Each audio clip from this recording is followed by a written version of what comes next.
Bismillahirrahmanirrahim. Assalamualaikum warahmatullahi wabarakatuh. Selamat malam semuanya, rekan-rekan yang saya cintai dan juga Bapak Wijanarko Agus Wibowo sebagai dosen pengampu mata kuliah Manajemen Pemasaran Jasa.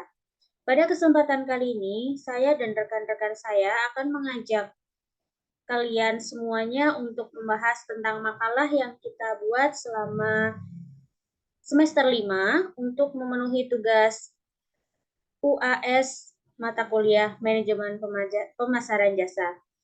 Judul makalahnya yaitu Strategi Pemasaran dalam Menghadapi Persaingan Bisnis Jasa Pelayanan Kesehatan Ibu dan Bayi di Klinik Ashifa. Untuk anggota kelompoknya di sini yang pertama ada Eldi Nafisa dengan nomor NIM 112-11691, lalu Umi Kamila dengan nomor NIM 112-11716, dan Umul Fadilah di 112-11717, dan Winda Prahesti di 112-11720. Pertama-tama kami mengucapkan Alhamdulillah dengan izin dan karunia Allah Subhanahu wa Ta'ala, akhirnya penulis dapat menyelesaikan makalah ini yang menjadi tanggung jawab penulis dalam memenuhi tugas terstruktur mata kuliah Manajemen Pemasaran Jasa. Adapun makalah yang telah penulis selesaikan ini berjudul Strategi Pemasaran dalam Menghadapi Persaingan Bisnis Jasa Pelayanan Kesehatan Ibu dan Bayi di Klinik Ashifa. Tak lupa penulis mengucapkan terima kasih kepada Bapak Wijanarko Agus Wibowo, SEMS, selaku dosen pengampu mata kuliah Manajemen Pemasaran Jasa, yang telah memberi kesempatan bagi penulis untuk mengerjakan makalah ini hingga selesai. Sebagai penutup pengantar, tak lupa penulis mengucapkan terima kasih yang sebesar-besarnya kepada semua pihak yang telah membantu secara moral dan material atas keberhasilan proses penyusunan makalah ini. Selanjutnya saya akan menyampaikan terlebih dahulu daftar isi makalah ini. Yang pertama ada kata pengantar, lalu dilanjut dengan daftar isi, daftar tabel, daftar gambar, dan bab 1 pendahuluan yang nanti akan dibantu dipaparkan oleh Mbak Eldi Nafisa. Lalu ada bab pembahasan yang dibantu oleh saya sendiri, oleh Umi Kamila, rekan saya. Lalu di bab ketiga ada pemasaran jasa yang akan dibantu paparkan oleh saya sendiri, oleh Umul Fadilah, dan bab 4 tentang aspek finansial yang akan dibantu oleh Winda Prahesti. Dan untuk penutupnya nanti saya sebagai moderator akan membacakan bagian penutupnya yaitu bab kelima. Untuk daftar tabelnya, kami lampirkan yang pertama investasi awal, penyusutan, tabel proyeksi layanan kesehatan, tabel proyeksi biaya, dan tabel proyeksi cash flow. Untuk daftar gambarnya, kami melampirkan gambar 1 yaitu alur pelayanan klinik Ashifa.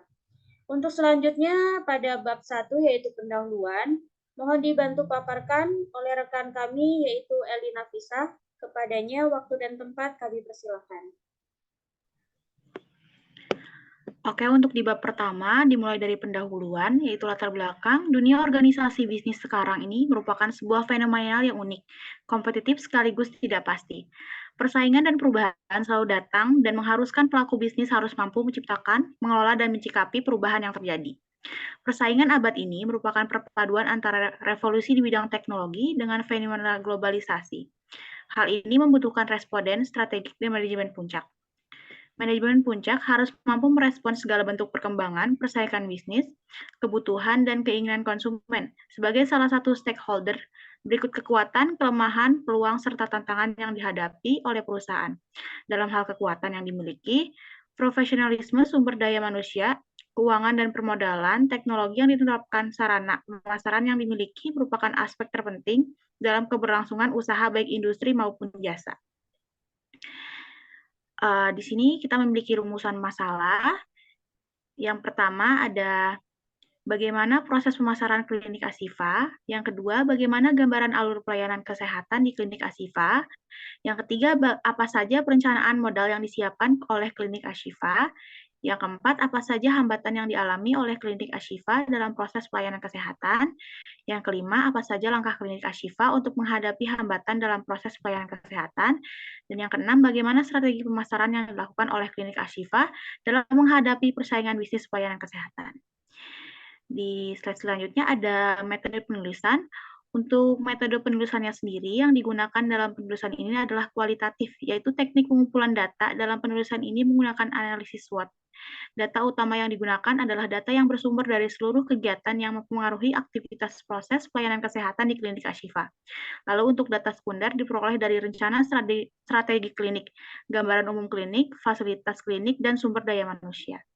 Untuk tujuan penulisannya sendiri, yang pertama, kami memiliki proses pemasaran di klinik Ashifa, yang kedua yaitu mengetahui alur pelayanan kesehatan di klinik Ashifa, yang ketiga yaitu mengetahui tentang apa saja perencanaan modal yang disiapkan oleh klinik Ashifa, yang keempat yaitu mengetahui hambatan yang dialami oleh klinik Ashifa dalam proses pelayanan kesehatan, yang kelima yaitu mengetahui langkah-langkah apa saja yang ditempuh klinik Ashifa untuk menghadapi hambatan dalam proses pelayanan kesehatan, dan yang terakhir yaitu mengetahui strategi pemasaran yang dilakukan oleh klinik Ashifa dalam menghadapi persaingan bisnis pelayanan kesehatan.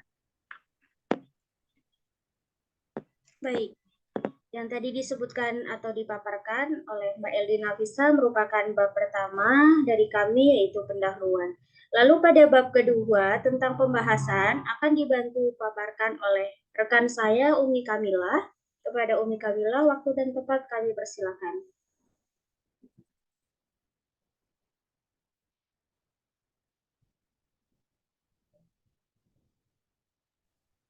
Assalamualaikum warahmatullahi wabarakatuh. Di sini saya akan memaparkan tentang pembahasan. Klinik Ashifa itu sendiri merupakan klinik yang dikhususkan untuk ibu hamil. Adapun fasilitas unggulan dari klinik kami adalah USG Veto dan 4G, dan juga tersedia farmasi yang menyediakan vitamin bagi ibu mengandung dan bagi para ibu yang menyusui atau sedang melakukan program hamil. Klinik ini dibuka setiap hari dengan satu dokter spesialis kandungan mulai dari jam 7 pagi sampai dengan jam 5 sore. Proses pendaftaran juga bisa dilakukan melalui online maupun offline. Kemudian, mengenai alur pelayanan klinik Ashifa, adapun berikut penulis sampaikan pelayanan tersebut. Yang pertama adalah proses pertama, yaitu proses pasien datang. Pasien baru di klinik Ashifa dapat langsung mengambil antrian customer guna melakukan penginputan data, kemudian melakukan pendaftaran ke bagian registrasi. Lalu untuk pasien yang lama, pasien diperkenankan langsung menuju ke bagian pendaftaran untuk melakukan registrasi. Lalu poin yang kedua yaitu tunggu panggilan. Pendaftar akan diminta untuk menunggu sesuai dengan antrian.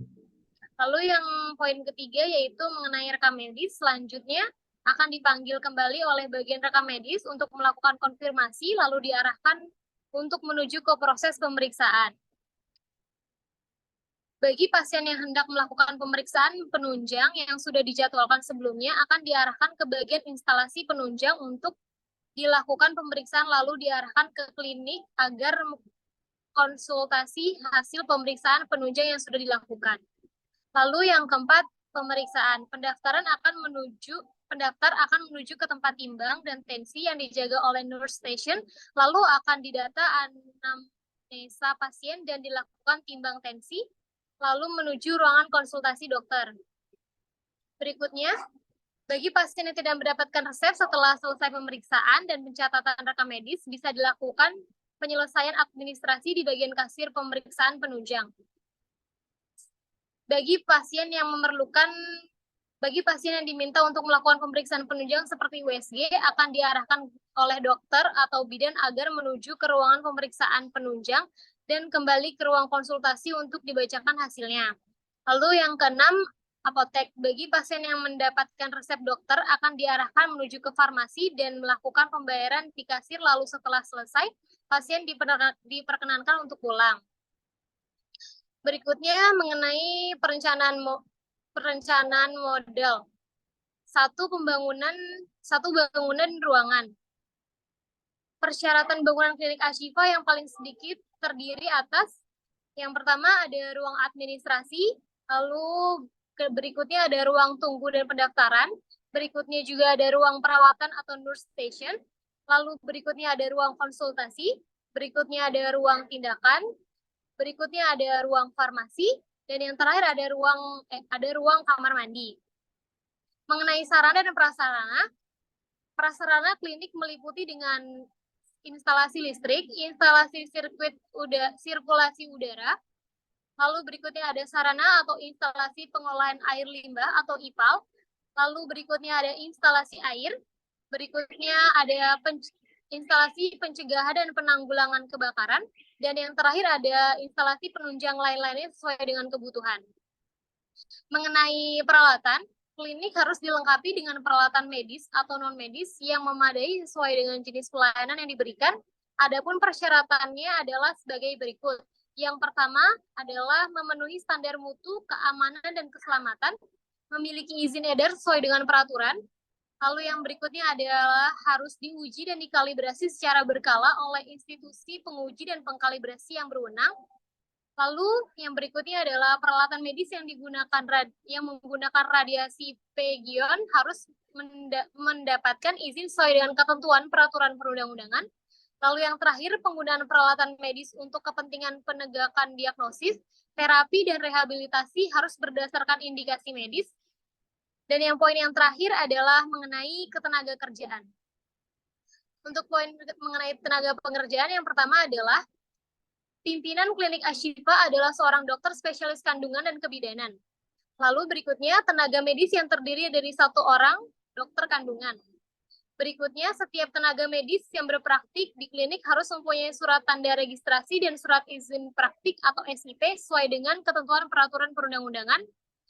Yang terakhir, setiap tenaga kesehatan lainnya yang bekerja di klinik harus mempunyai surat izin sebagai tanda registrasi atau surat tanda registrasi dan surat izin kerja SIK atau surat izin praktik apoteker SIPA sesuai dengan ketentuan peraturan perundang-undangan. Terima kasih. Baik, terima kasih kepada Mbak Umi Kamila yang telah membantu saya memaparkan pada bagian bab 2, yaitu bagian pembahasan. Selanjutnya pada bab 3, yaitu tentang pemasaran jasa yang akan dibantu pemaparannya oleh saya sendiri dengan Ummul Fadilah. Yang pertama, kita bahas tentang hambatan yang dialami oleh klinik Ashifa dalam proses pelayanan kesehatan. Tentu saja, usaha itu memiliki hambatan dalam proses pelaksanaannya. Yang pertama yaitu ketidakmampuan dalam menyediakan layanan medis spesialis tertentu yang bisa jadi akan diperlukan oleh sebagian pasien di masa depan. Lalu yang kedua, belum memiliki layanan ambulans atau transportasi medis darurat sendiri. Yang ketiga, tidak adanya layanan berbahasa asing untuk pasien internasional yang mungkin datang ke klinik. Yang keempat, masih seringnya terjadi keterlambatan jadwal praktek sehingga banyak pasien yang komplain karena lama menunggu. Yang kelima, keterbatasan modal yang diperlukan untuk mengupdate layanan klinik. Yang keenam, tidak ada layanan konsultasi di jam malam ataupun hari libur. Yang ketujuh, tingginya persaingan dari klinik di sekitar Cilengsi. Dan yang kedelapan, terkadang terjadi gangguan teknis yang terjadi pada sistem yang mengganggu operasional klinik. Adapun di poin keduanya, kami melampirkan tentang langkah-langkah apa saja yang mampu ditempuh oleh klinik Ashifa untuk menghadapi hambatan dalam proses pelayanan kesehatannya. Antara lain adalah hambatan-hambatan yang tadi kami sebutkan, itu kami memiliki untuk langkah-langkah yang bisa dihadapi. Yang pertama, tentang hambatan peningkatan layanan medis itu, kita akan mengidentifikasi kebutuhan spesialis yang belum terpenuhi, lalu mengembangkan kerjasama dengan dokter spesialis atau referensi ke rumah sakit terkait. Yang ketiga, mungkin pertimbangkan pelatihan tambahan untuk staf yang ada. Untuk yang kedua, solusinya atau langkah yang bisa kami tempuh yaitu tentang pengadaan ambulans atau transportasi medis darurat. Yaitu langkah-langkahnya, pertama tinjau kebutuhan transportasi medis darurat di wilayah sekitar. Lalu yang selanjutnya, pertimbangkan kerjasama dengan layanan ambulans terkait atau pertimbangkan untuk memiliki ambulans sendiri. Selanjutnya, berikan pelatihan kepada staf mengenai penanganan keadaan darurat. Lalu untuk hambatan yang ketiga, tentang layanan berbahasa asing, kami memiliki langkah-langkahnya sebagai berikut. Rekrut staf yang dapat berbicara dalam bahasa asing yang umum digunakan oleh pasien internasional, lalu sediakan terjemahan atau penerjemah untuk memfasilitasi komunikasi dengan pasien asing. Selanjutnya, informasikan layanan ini kepada komunitas internasional melalui promosi dan pemasaran. Untuk hambatan yang selanjutnya, kami memiliki langkah-langkah yang bisa ditempuh dengan pengelolaan jadwal praktek. Evaluasi dan perbaiki proses jadwal praktek untuk menghindari keterlambatan, lalu gunakan sistem manajemen jadwal yang efektif, dan komunikasikan dengan pasien mengenai perkiraan waktu tunggu dan berikan informasi terkini. Lalu yang kelima, pengembangan modal. Tentang pengembangan modal ini, kami memiliki langkah-langkah yang bisa kami tempuh, antara lain dengan identifikasi sumber daya keuangan tambahan seperti investasi atau penggunaan pinjaman. Lalu yang selanjutnya, buat rencana bisnis yang jelas untuk menarik investor atau mitra potensial, lalu pertimbangkan opsi pendanaan alternatif seperti crowdfunding atau program dukungan masyarakat. Selanjutnya tentang layanan konsultasi di jam malam atau hari libur, maka kita akan melakukan evaluasi terlebih dahulu tentang kebutuhan pasien di jam malam atau hari libur. Jika jumlahnya meningkat, maka kami akan menyediakan layanan konsultasi online atau melibatkan dokter jaga. Komunikasikan ketersediaan layanan ini kepada pasien jika keadaan pasiennya memang sangat banyak di jam malam. Lalu untuk yang ketujuh tentang manajemen persaingan. Identifikasi keunggulan klinik dan perkuatnya. Lalu tingkatkan pelayanan pelanggan untuk mempertahankan pasien yang ada. Selanjutnya kembangkan strategi pemasaran untuk menarik perhatian pasien potensial. Lalu tentang pengelolaan gangguan teknis, maka implementasikan sistem pemeliharaan rutin untuk mencegah gangguan teknis, lalu persiapkan rencana darurat untuk menghadapi gangguan teknis yang tidak terduga. Kita juga dapat mengembangkan kerjasama dengan penyedia layanan IT untuk penanganan cepat. Adapun strategi pemasaran yang akan kami gunakan dalam menghadapi persaingan bisnis pelayanan kesehatan, antara lain yang pertama dengan membranding yang kuat. Artinya kita membangun identitas merek yang kuat untuk klinik Ashifa, lalu memfokuskan pada nilai-nilai dan keunggulan klinik Ashifa dalam pelayanan kesehatan ibu dan bayi, dengan menggunakan logo, warna, dan pesan yang konsisten dalam semua materi pemasaran yang akan kami gunakan.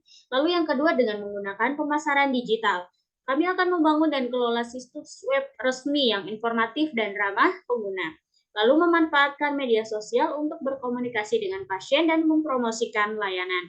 Selanjutnya kami akan menggunakan kampanye online melalui Google Ads atau media sosial lainnya seperti Instagram dan lain sebagainya untuk meningkatkan visitabilitas klinik. Yang ketiga tentang program kesehatan masyarakat. Kita akan ikut berpartisipasi dalam kegiatan kesehatan masyarakat seperti seminar, workshop, dan kampanye kesehatan, menyediakan layanan kesehatan gratis atau penawaran khusus pada acara kesehatan masyarakat.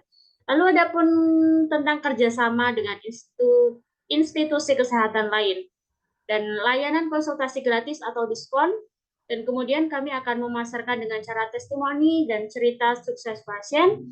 Lalu selanjutnya kita juga bisa menggunakan pemasaran melalui referral fee dan juga bisa menggunakan partisipasi dalam program asuransi kesehatan dengan cara bekerjasama dan memperluas jaringan kepada asuransi-asuransi penyedia layanan kesehatan yang bekerjasama dengan perusahaan-perusahaan. Lalu selanjutnya pada bab keempat, kami mencapai pada titik tingkat pembahasan kami tentang aspek finansial. Untuk bab ini akan dibantu pemaparannya oleh rekan saya, yaitu Winda Prahesti. Kepada Winda Prahesti, waktu dan tempat kami persilahkan. Baik, terima kasih untuk waktunya. Langsung saja kita bahas untuk poin yang pertama, yaitu investasi awal, di mana investasi awal ini merujuk pada jumlah uang atau modal yang pertama kali diinvestasikan oleh seseorang atau entitas dalam suatu bentuk investasi. Nah, untuk investasi ini dilakukan pada awal suatu perjalanan investasi atau proyek dengan harapan untuk memperoleh keuntungan di masa depan. Nah, di sini untuk klinik ini kita untuk investasi awalnya ada 3 jenis investasi. Yang pertama ada peralatan klinik, dengan totalnya di sini 84.375.000 yang terdiri dari USG 4D, USG veto maternal, komputer, printer, lemari obat, dan kulkas obat. Lalu untuk yang kedua ada perlengkapan klinik terdiri dari timbangan dewasa, timbangan bayi, stetoskop dan tensimeter, meja, kursi, dan bed pasien. Lalu ada termometer dengan total 8.725.000. Lalu yang ketiga, di sini ada modal kerja Di sini terbagi menjadi 4 bagian, ada gaji karyawan, kalibrasi alat medis, air dan listrik, serta lain-lain. Untuk totalnya 33.050.000 dengan total biaya pengembangan usaha keseluruhan di Rp126.150.000. Lalu untuk selanjutnya di sini ada biaya penyusutan. Penyusutan adalah suatu proses pengurangan nilai aset tetap atau properti investasi dari waktu ke waktu. Ini mencerminkan depresiasi atau amortisasi nilai ekonomis suatu aset karena penggunaannya atau karena usia aset tersebut. Nah, di sini untuk klinik Asifa ada 5 item untuk biaya penyusutannya, yaitu terdiri dari USG 4D, USG veto maternal, komputer, meja, kursi, dan bed pasien, kulkas obat. Di mana untuk umur ekonomisnya berkisar antara 5 sampai dengan 8 tahun. Dengan total biaya penyusutannya 9.845.000.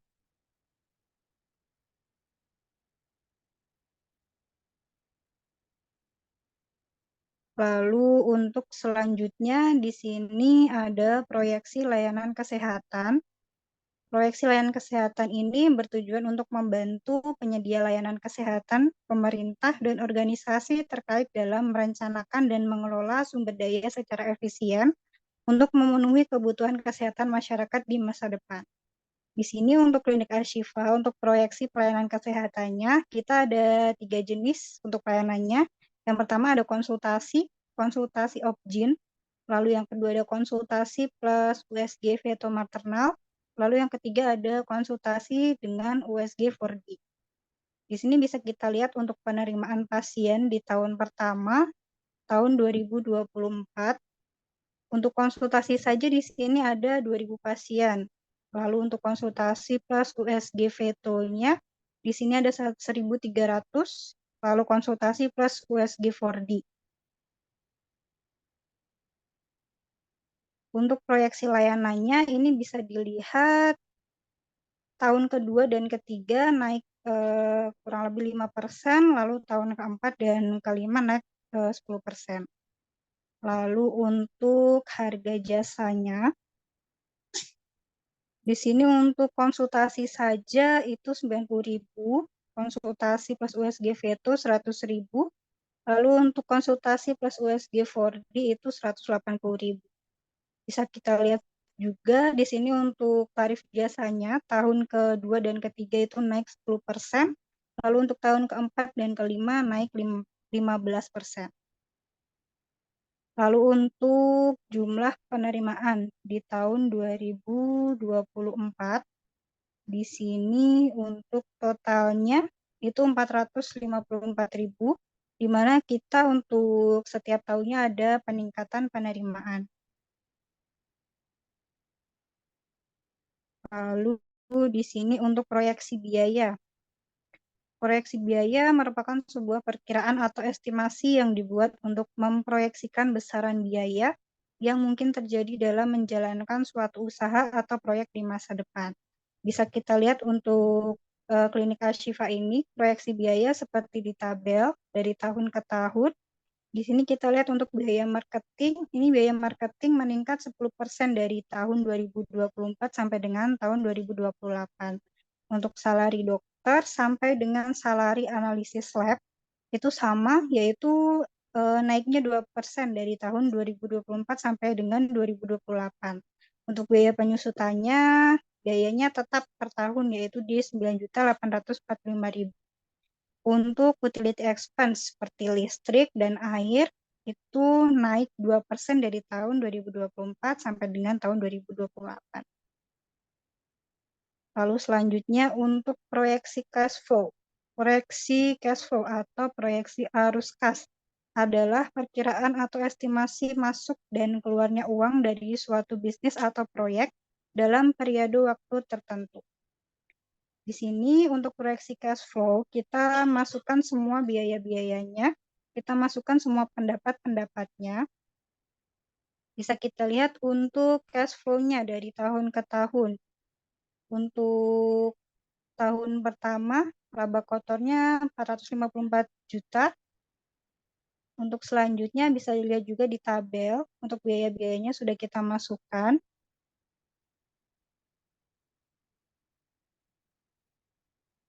Untuk total biaya dari tahun ke tahun, untuk tahun 2024, total biaya kotornya 390.345 juta, maaf, 390.345.000 dengan laba sebelum pajak yaitu 63.655.000, pajak 11% 7.250, laba setelah pajaknya 56.652.950. Lalu untuk biaya penyusutannya sama 9.845.000 setiap tahun. Jadi untuk pendapatannya di tahun pertama 66.497.950. Bisa dilihat dari tahun ke tahun untuk klinik ini mendapatkan keuntungan itu di tahun 2025 dan seterusnya. Jadi kita bisa balik modal, istilah kasarnya ya, itu di tahun kedua dan seterusnya. Saya kembalikan kepada moderator.